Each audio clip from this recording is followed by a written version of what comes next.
Hello അസ്സലാമു അലൈക്കും. Welcome back to my channel. Aman and mom എന്ന ചാനലിലേക്ക് എല്ലാവർക്കും സ്വാഗതം. ഇന്ന് ഞാൻ വൈകുന്നേരത്തെ ഒരു ചായക്കടി ആയിട്ടാണ് വന്നിട്ടുള്ളത്. നമ്മൾ തട്ടുകടയെല്ലാം കിട്ടുന്ന കോളിഫ്ലവർ ഫ്രൈ ഇല്ലേ, ആ ഒരു സാധനമാണ് ഇന്ന് ഞാൻ നിങ്ങൾക്ക് കാണിക്കാൻ പോകുന്നത്. നല്ല ക്രിസ്പി ആയിട്ടുള്ള ഒരു കോളിഫ്ലവറാണ്. നിങ്ങൾ എന്തായാലും ഒന്ന് വീണ്ടും വീണ്ടും ഉണ്ടാക്കി വെക്കും, അത്രയും ടേസ്റ്റ് ആയിരിക്കും. പിന്നെ നിങ്ങൾ വീഡിയോ മുഴുവനായിട്ട് കാണുക. കണ്ടാൽ മാത്രം പോരാ, ലൈക്ക് ചെയ്യാനും ഷെയർ ചെയ്യാനും കമൻറ്റ് ചെയ്യാനും മറക്കല്ലേ. ഞാൻ ഈ ഒരു ടൈപ്പ് കോളിഫ്ലവറാണ് എടുത്തിട്ടുള്ളത്. ഒരു വലിയ കോളിഫ്ലവർ തന്നെയാണ്. ആദ്യം ഞാനില്ലേ ഇതിൻ്റെ ബാക്കിലുള്ള ആ ഇലയെല്ലാം കളഞ്ഞിട്ട് പിന്നെ ഇത് കട്ട് ചെയ്തിട്ട് ചെറിയ പീസാക്കി മാറ്റുന്നുണ്ട്. ഇതുവരെ ഇത് കഴിച്ചിട്ടില്ലാത്ത ആൾക്കാരാണെങ്കിൽ എന്തായാലും ഒന്ന് വാങ്ങിയിട്ട് ഇതുപോലെ ചെയ്താൽ മതി. ഞാൻ ഡീറ്റെയിൽ ആയിട്ട് ഇവിടെ പറയുന്നുണ്ട്. ഈ കോളിഫ്ലവറില്ലേ ഇതുകൊണ്ട് നമുക്ക് കറി ഉണ്ടാക്കാൻ പറ്റും. അടിപൊളി ബട്ടർ മസാല ഞാൻ ഇത് മുന്നേ ചെയ്തിട്ടുണ്ട്, നല്ല ടേസ്റ്റ് ഉണ്ട്. പക്ഷെ ആദ്യം ചെയ്തുകൊണ്ട് അത്ര മൂവിങ് ഇല്ലേനും വീഡിയോ. നിങ്ങൾക്ക് ആർക്കെങ്കിലും ഇഷ്ടപ്പെട്ട് കഴിഞ്ഞാൽ നിങ്ങളൊന്ന് നോക്കിയാൽ മതി. ഞാൻ ഇതിൻ്റെ കൂടെ തന്നെ ഇടുന്നുണ്ട്. പിന്നെ നമ്മൾ ചോറിന് വെറും മഞ്ഞളും മുളകും ഉപ്പ് ഇട്ടിട്ട് പൊരിച്ച് കഴിഞ്ഞാൽ നല്ല ടേസ്റ്റാണ്. നോർമലായിട്ട് നമുക്കിത് കഴിക്കാൻ പറ്റും. ഇനി ഇതെല്ലാം കട്ട് ചെയ്തിട്ട് ഞാനൊരു ബൗളിലേക്ക് ഇട്ട് കൊടുക്കുന്നുണ്ട്.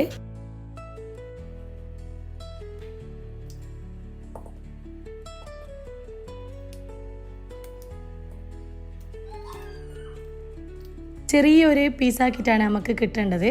അപ്പോൾ എല്ലാം കൂടിയിട്ട് ഞാൻ ഒരു ബൗൾ ഇട്ട് കൊടുത്തിട്ടുണ്ട്. ഇനി ഇതിലേക്ക് തിളച്ച വെള്ളം ഞാൻ ഒഴിച്ചു കൊടുക്കുന്നുണ്ട്. ഇതെന്തിനാന്ന് വെച്ചാൽ ഇതിലുള്ള അണുക്കളെല്ലാം നശിക്കാൻ വേണ്ടിയിട്ടാണ്. ഇതിൽ ചെറിയ പുഴുക്കളെല്ലാം കാണാൻ സാധ്യത ഉണ്ടാവും. അപ്പോൾ അതെല്ലാം ഒന്ന് നശിക്കാൻ വേണ്ടിയിട്ടാണ്. ചിലർ ഇത് നോർമലായിട്ട് വെള്ളത്തോടൊപ്പം തന്നെ നമ്മൾ അടുപ്പത്ത് വെച്ചിട്ട് പതപ്പിച്ചിട്ട് ഇങ്ങെടുക്കും. ഇനി ഞാനിത് അരമണിക്കൂർ വെക്കുന്നുണ്ട്. ഉപ്പും മഞ്ഞളും ഇട്ടിട്ട് അരമണിക്കൂർ വെക്കുന്നുണ്ട്. ഒരു 1/4 ടീസ്പൂണോ അല്ല 1/2 ടീസ്പൂണോ മഞ്ഞൾ ഞാൻ ഇട്ട് കൊടുക്കുന്നുണ്ട്. കാരണം അങ്ങനെ ഇട്ട് കൊടുത്തു കഴിഞ്ഞാൽ നമുക്കിത് കീടാണുക്കളും എല്ലാം നശിച്ച് കിട്ടും. അപ്പോൾ ഞാനൊരു അരമണിക്കൂർ ഇത് റെസ്റ്റ് ചെയ്യാൻ വെക്കുന്നുണ്ട്. അതിന് ശേഷം നമുക്ക് ബാക്കി പരിപാടി ചെയ്യാം. എൻ്റെ എല്ലാം ചെറുപ്പത്തിൽ ഞാൻ കോളിഫ്ലവറൊന്നും കഴിച്ചിട്ടില്ല. കാരണം നോർമലായിട്ട് കിട്ടുന്ന ക്യാരറ്റും അങ്ങനത്തെ പച്ചക്കറികൾ മാത്രമേ ഞാൻ കഴിച്ചിട്ടുള്ളൂ. പിന്നെ മക്കളതിന് ശേഷമാണ് ഈ കോളിഫ്ലവറെല്ലാം കഴിക്കൽ തുടങ്ങിയ. മോനിക്ക് ഭയങ്കര ഇഷ്ടമാണ് ഇത് ചോറിൻ്റെ കൂടെ പൊരിച്ചിട്ട് തിന്നാൻ. വെണ്ടക്ക വറുത്തരച്ച കറിയോ വെണ്ടക്ക ചാറോ ഉണ്ടെങ്കിൽ സൂപ്പർ കോമ്പിനേഷനാണ്. അരമണിക്കൂർ കഴിഞ്ഞേട്ടോ. അപ്പോൾ ഞാൻ നല്ലോണം കഴുകി വൃത്തിയാക്കിയിട്ടുണ്ട്. ഇതിൽ പുഴുക്കളൊന്നും ഞാൻ കണ്ടിട്ടില്ല. ഇനി ഇതിലേക്ക് നമുക്ക് മസാലപ്പൊടികളെല്ലാം ഇട്ട് കൊടുക്കാം. ആദ്യം തന്നെ ഞാൻ 1/4 കപ്പ് മുളക് പൊടി ഇട്ട് കൊടുക്കുന്നുണ്ട്. പിന്നെ 1/2 ടീസ്പൂൺ മഞ്ഞൾപ്പൊടി ഇട്ട് കൊടുക്കുന്നുണ്ട്. പിന്നെ 1 ടീസ്പൂൺ മല്ലിപ്പൊടി ഇട്ട് കൊടുക്കുന്നുണ്ട് കേട്ടോ. അടുത്തതായിട്ട് ഞാൻ ഇട്ട് കൊടുക്കാൻ പോകുന്നത് 2 ടേബിൾ സ്പൂണ് മൈദപ്പൊടിയാണ്. അതേ അളവ് തന്നെ ഞാൻ കോൺഫ്ലോർ ഇട്ട് കൊടുക്കുന്നുണ്ട്. 2 ടേബിൾ സ്പൂൺ കോൺഫ്ലോർ ഇട്ട് കൊടുക്കുന്നുണ്ട്. പിന്നെ ഞാൻ ഇട്ട് കൊടുക്കുന്നത് അരിപ്പൊടിയാണ്. അരിപ്പൊടി ഇട്ട് കഴിഞ്ഞാൽ നല്ല ക്രിസ്പിനെസ് ആയിട്ട് കിട്ടും നമുക്ക്. അതുകൊണ്ട് ഞാൻ ഒരു 1.5 ടേബിൾ സ്പൂണ് അരിപ്പൊടിയും കൂടി ഇട്ട് കൊടുക്കുന്നുണ്ട്. പിന്നെ 1 ടീസ്പൂണ് പെരിഞ്ജീരകം ഇട്ട് കൊടുക്കുന്നുണ്ട്. പിന്നെ ഒരു 1/4 ടീസ്പൂൺ ഗരം മസാല ഇട്ട് കൊടുക്കുന്നുണ്ട്. അതുപോലെ തന്നെ വെളുത്തുള്ളി നല്ലോണം ചതച്ചിട്ട് നമ്മൾ പൊരിക്കുന്ന സമയത്ത് അതിൻ്റെ കൂടെ ഇട്ട് കൊടുത്തു കഴിഞ്ഞാൽ നല്ല ടേസ്റ്റ് ഉണ്ടാവും. ഞാൻ കുറച്ച് വെളുത്തുള്ളി ഇപ്പോൾ ഇട്ട് കൊടുക്കുന്നുണ്ട്. പിന്നീട് ഞാൻ പൊരിക്കുന്ന സമയത്ത് അതിൻ്റെ മുകളിലായിട്ട് ഇട്ട് കൊടുക്കുന്നുണ്ട്. പിന്നെ കുറച്ച് കറിവേപ്പില ഇട്ട് കൊടുത്തിട്ട് നന്നായിട്ട് വെള്ളവും കൂട്ടിയിട്ട് മിക്സ് ചെയ്തിട്ട് യോജിപ്പിക്കണം.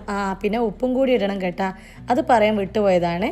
ഇനി ഇവ നന്നായിട്ട് ഞാൻ വെള്ളവും കൂട്ടിയിട്ട് മിക്സ് ചെയ്തിട്ട് യോജിപ്പിക്കണം. വെള്ളം കൂടി പോരുക കേട്ടോ. വെള്ളം നല്ല ഡ്രൈ ആയിട്ട് നമ്മളെ പക്കുവട ടൈപ്പിലാണ് നമുക്കിത് കിട്ടേണ്ടത്.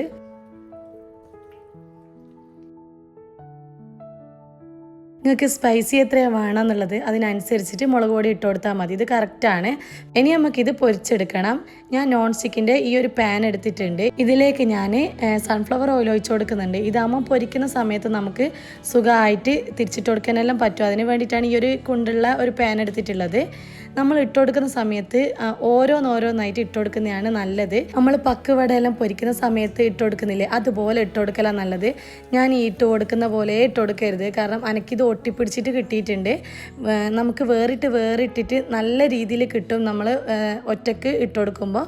ഇനി അതിൻ്റെ മുകളിൽ ഞാൻ വെളുത്തുള്ളിയും കറിവേപ്പിലയും ഇട്ട് കൊടുത്തിട്ടുണ്ട്. നിങ്ങളിത് നോക്കിയാൽ നിങ്ങൾക്ക് മനസ്സിലാവും. ഞാൻ ലാസ്റ്റ് പിന്നെ അത് ഒറ്റക്ക് ഇട്ട് കൊടുത്തിട്ട് എനിക്ക് നല്ല രീതിയിൽ കിട്ടിയിട്ടുണ്ട്.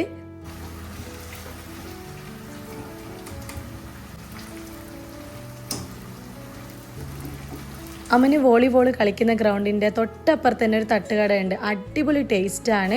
ആടുന്ന് കഴിക്കാൻ തുടങ്ങിയതിന് ശേഷമാണ് ഈ കോളിഫ്ലവർ ഫ്രൈഡിനോട് ഇത്ര ഇഷ്ടം വന്നത്. പിന്നെ നമ്മൾ അധികം അവിടെ പോയി കഴിഞ്ഞാൽ ഈ ഒരു ഫ്രൈ ആണ് കഴിക്കൽ. പിന്നെ നമുക്ക് വീട്ടിൽ നിന്ന് തന്നെ ഉണ്ടാക്കിയാലോ എന്നുള്ളൊരു തോന്നലുണ്ടായി. നമുക്ക് ഒരുമിച്ചിട്ട് കിട്ടുമ്പോൾ ഇതുപോലെ ഉണ്ടാക്കി കഴിക്കുമ്പോൾ പ്രത്യേക ഒരു ടേസ്റ്റ് ഉണ്ടാവും. നമുക്ക് ഇതിൻ്റെ കൂടെ സോസാണ് തന്നത്. നമുക്ക് എങ്ങനെ വേണമെങ്കിലും ചട്നീൻ്റെ കൂടെയോ സോസിൻ്റെ കൂടെയോ കഴിക്കാം.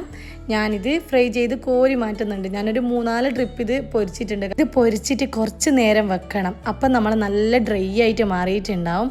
നിങ്ങൾക്ക് നോക്കിയാൽ തന്നെ തിരിയും. നല്ലൊരു കളറും വന്നിട്ടുണ്ട്. ഒരു ക്രിസ്പി ആയിട്ട് തന്നെ നമുക്ക് കഴിക്കാൻ പറ്റും. നിങ്ങൾ എന്തായാലും ഒന്ന് ട്രൈ ചെയ്ത് നോക്കണം. സൂപ്പറാണ്. അപ്പം കോളിഫ്ലവർ കഴിക്കാത്തവരെല്ലാം ഉണ്ടെങ്കിൽ ഒന്ന് കഴിച്ച് നോക്കണം. അതുപോലെ കോളിഫ്ലവറിൽ മസാല ഒരുമിച്ചിട്ട് പുരട്ടുന്നതിന് ബദൽ ആദ്യം തന്നെ മസാല ഉണ്ടാക്കിയിട്ട് കോളിഫ്ലവർ ഇതിൽ മുക്കി പൊരിച്ചാലും നന്നായിരിക്കും. അപ്പോൾ നിങ്ങൾ എന്തായാലും ഒന്ന് ട്രൈ ചെയ്ത് നോക്കി. ഇഷ്ടമില്ലാത്തവരും ഇതിനെന്തായാലും ഇഷ്ടപ്പെടും. അപ്പോൾ പൊരിക്കുമ്പോൾ നിങ്ങൾ വേറിട്ട് പൊരിക്കുക. എന്നാൽ നിങ്ങൾക്ക് നല്ല രീതിയിൽ കിട്ടും. അതിൽ മസാലയൊന്നും പോകാണ്ട് നല്ല രീതിയിൽ കിട്ടും. അപ്പം വീഡിയോ ഇഷ്ടപ്പെട്ട് കഴിഞ്ഞാൽ ഇത് ലൈക്ക് ചെയ്യാനും ഷെയർ ചെയ്യാനും കമൻറ്റ് ചെയ്യാനും മറക്കല്ലേ. അപ്പോൾ നിങ്ങൾക്ക് ഈ റെസിപ്പി ഇഷ്ടപ്പെട്ടെന്ന് വിചാരിക്കുന്നു. നിങ്ങൾ എല്ലാവരുടെയും സപ്പോർട്ട് ഞാൻ പ്രതീക്ഷിക്കുന്നു. ഇതുപോലുള്ള പുതിയൊരു റെസിപ്പി ആയിട്ട് ഞാൻ വീണ്ടും വരുന്നതായിരിക്കും. അസ്സലാമു അലൈക്കും.